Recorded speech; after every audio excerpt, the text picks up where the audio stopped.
future? It sounds like you've got a lot of things coming out in 2014. Mm-hmm. What else are you working on? What else is coming out? Well, I sent you the Overly Attached Andy. There was 8 episodes. We aired them all this year in concurrent, like one every week, I believe. Every Tuesday they came out.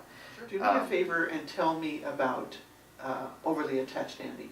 You said that it's a web series. Yes. Tell me about that first, and then let's go back to talking about Lena. Sure.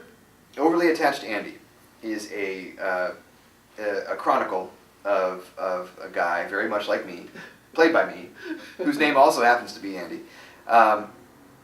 Basically, the director pitched me this sort of idea of what if, because I've been married for 10 wonderful years. No, really, I mean that. It's been one. I mean, I've been. It's not like there's a smirk there. It's a smile. No. I have not been single for quite some time, and it's wonderful. But I have a lot of single friends, and I think the idea of dating, no matter how old you are or where you live, it just, I don't know. I do not for a second underestimate how difficult it can be.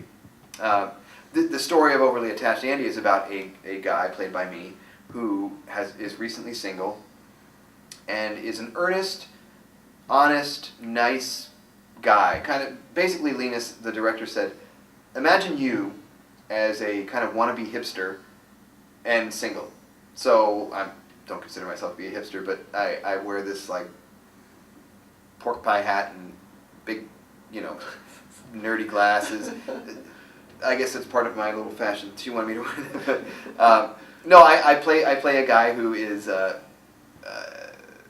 attached to my ex-girlfriend, but still trying to get out there and date. And I just have these sort of misadventures. Really, it's like comic misadventures of a single guy in his 30s trying to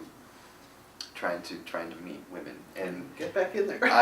It's probably pretty close to what not the detail. The details might be a little different, but when I was single, I wasn't a good single guy. I'm not smooth.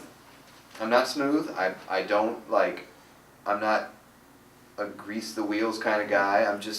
I'm not. I'll say things that are awkward and honest, and they don't really fly well when you're trying to impress a woman. So unless a girl, luckily my wife I met on a blind date, and I was just, you know what, I'm going to be myself, and if she likes it, great, and if she doesn't, oh well, whatever.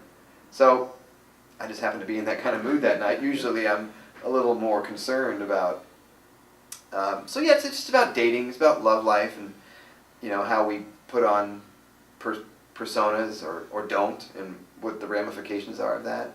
It was so much fun to shoot. We shot it quick. Sometimes we'd shoot multiple episodes in one day. Lena always had these great great ideas of things for me to get into, and I met a girl who's, well, I sent you the link of you can watch all 8 in probably half an hour.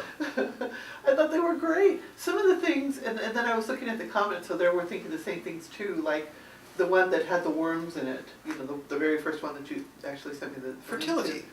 Sort of, and I'm kind of looking at 2 worms. I'm like, okay, well, that's what he wants to be, nice and intertwined, and that's how I looked at it. Yeah. But everybody was kind of going, what's with the worms, But it's artsy. And it's things to keep you guessing, it's things to make it fun and lighten it up, but it's really comical. I wasn't expecting that out of you after watching the teaser trailer for Dead Afterlife. That's and just then the Divine Order. I'm going, this guy's in a massive peril, but then there's some comedic things, wow. Well, I guess comedy. I love doing it so much, and there's elements of it that come so easily, and I don't. It just feels really good and right to do, and I have a sense that that's what I'll continue to do. Whether I'm lucky enough to do a sitcom, or some sort of television is always everybody's, clamoring to get on TV just because the stability and the, there's so much good material out there.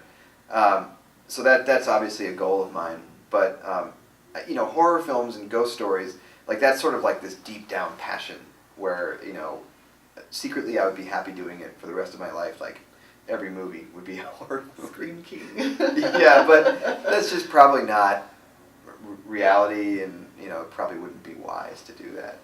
But it's my secret kind of fantasy of doing something like that. So, but I guess that's kind of what I'll probably bounce back and forth doing. Light comedy and dark horror. Well, that's cut and dry. Black and white. Yeah, there you go.